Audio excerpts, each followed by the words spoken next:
Hello again. In this video I'm going to show you how I created these different cars using the pick-away palette in Pixelart.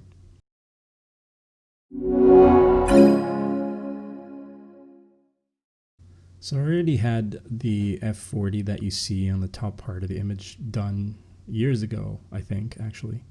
And I kind of wanted to fill the whole column with extra 3 Ferraris from different eras.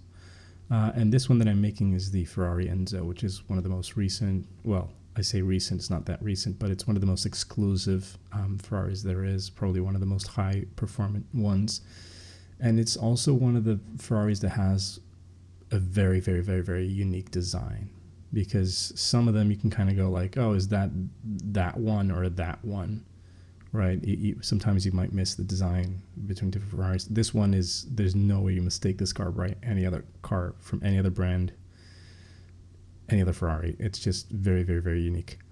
And so the issue here is to find the traits of this design that work in this view, right? And this is a 3/4 view with the camera sitting low to the ground, pretty much the same as if you were sort of like kneeling down to take a photo, and if your camera is like at the height of the rear view mirrors on the side of the car.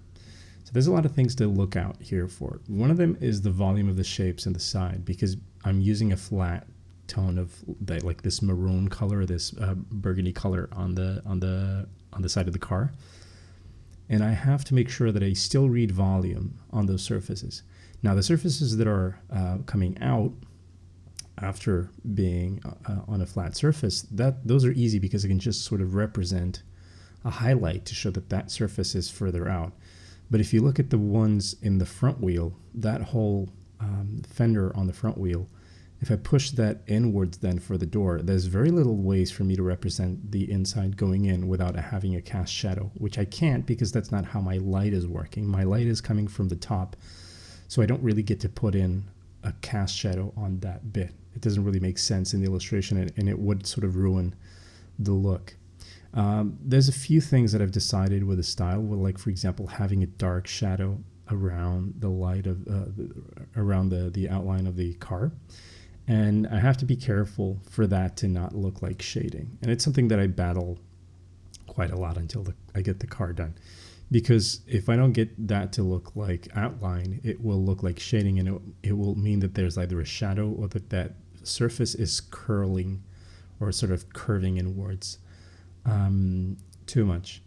The highlights also act as a way for me to inform the viewer where sort of the bend of the surface happens. So the positioning of the highlight is extremely important, because it'll give me not only the information of the material, because it means it's a glossy paint, but it also helps communicate the shape of the car, the form in this case. Shape tends to be more about silhouette, form is more about the overall volume of the 3D shapes that compose this object, in this case the car. There's also an issue of dealing with perspective. The rear view mirrors in this case are at an angle.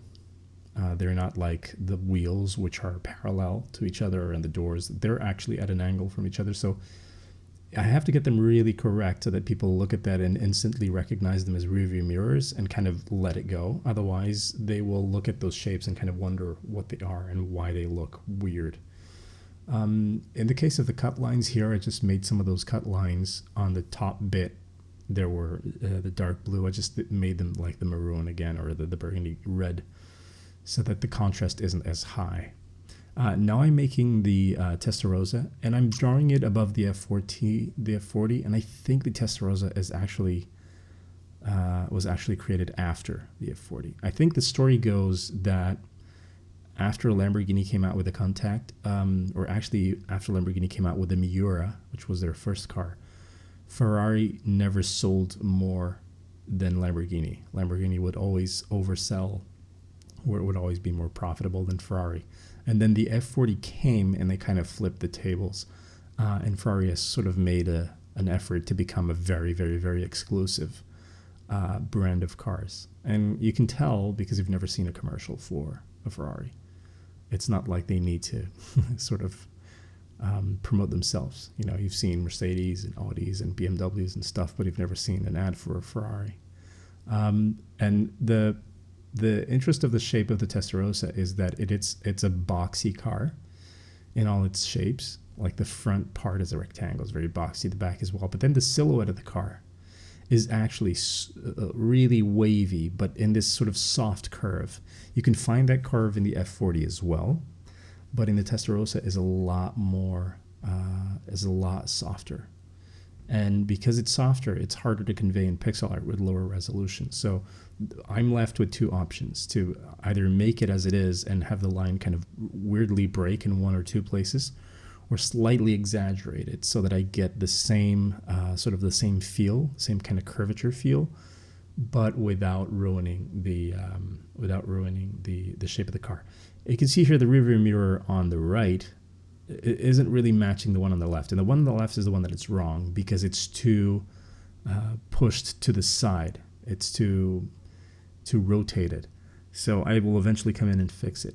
The issue here with the fins and the air vents for the brakes on the back is that I'm using the red to create the fins, and I think the contrast is too high.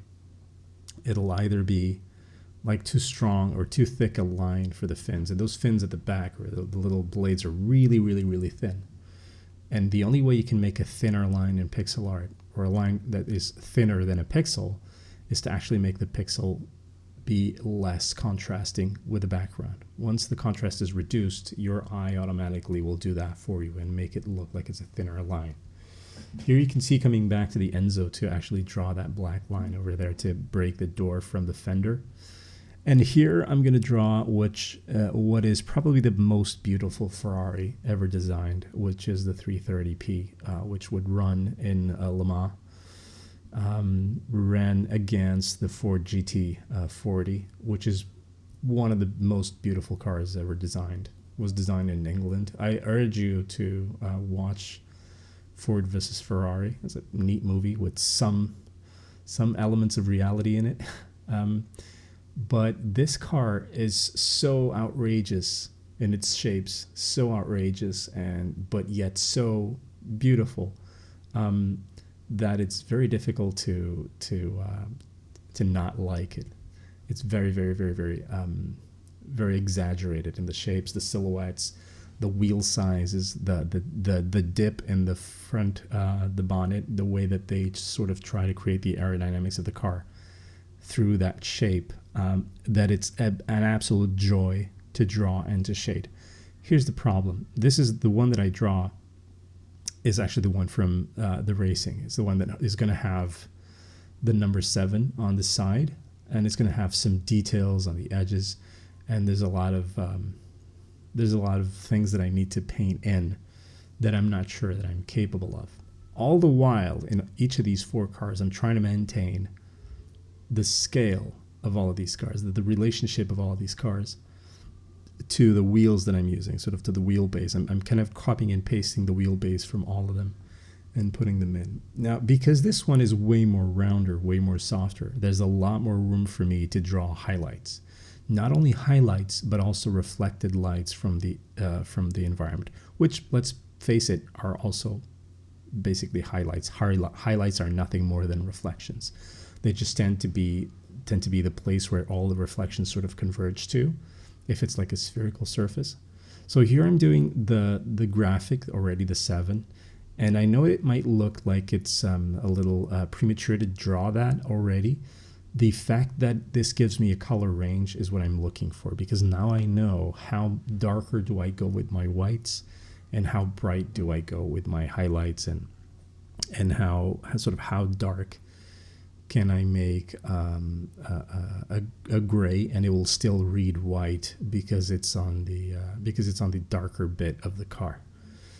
Now, if I didn't have the highlights there over the wheel pits and over the fenders, you wouldn't really read that surface as curved. You would read that surface as a place where there's an edge where it goes from light to dark, same as the bottom ones. But because I have those highlights there, the fact that the highlights also have a little bit of pink around them, sort of to smoothen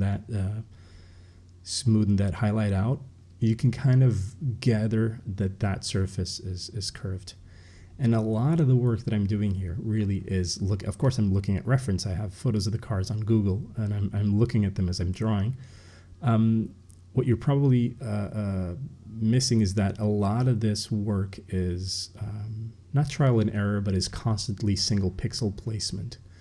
Once you have the shape of the car and you have the light and dark areas defined, it's really a matter of labor.